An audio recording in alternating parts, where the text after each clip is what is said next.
জাতীয় শিক্ষা ব্যবস্থায় হিন্দুত্ববাদকে আমরা গ্রহণ করি নাই।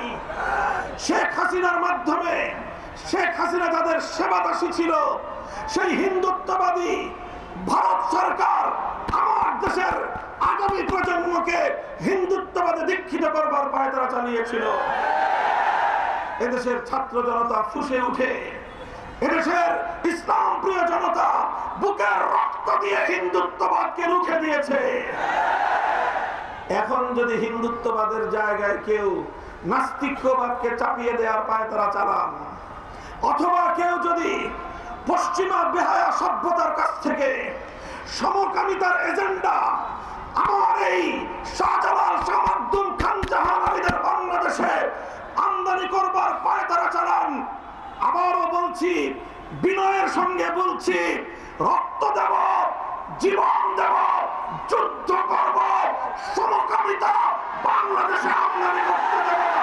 ট্রান্সজেন্ডারের নামে সমকামিতার এই অসভ্য, অশ্লীল এই কালচারকে প্রমোট করে বাংলাদেশে কেউ জাতীয় শিক্ষা ব্যবস্থার কোন পর্যায়ে ভূমিকা রাখতে পারবে না। বাংলাদেশের মানুষের সেন্টিমেন্ট, মানুষের ধর্মীয় আবেগ, অনুভূতিকে যদি কেউ আঘাত দেওয়ার চেষ্টা করে, আমরা যে কোনো মূল্যে সে অপশক্তিকে প্রতিহত করব। ভারত কয়েকদিন পর পর আমাদের প্রিয় নবী ইজ্জত নিয়ে ছিনিমিনি খেলে, নুপুর শর্মার ঘটনার রেশ কাটতে না কাটতে রামজি মহারাজ, নীতিশ নারায়ণ রানে তারা আমার নবীকে কটাক্ষ করেছে।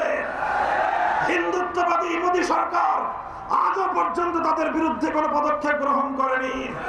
গোটা ভারত জুড়ে মুসলমানদের রক্তে আগুন লেগেছে।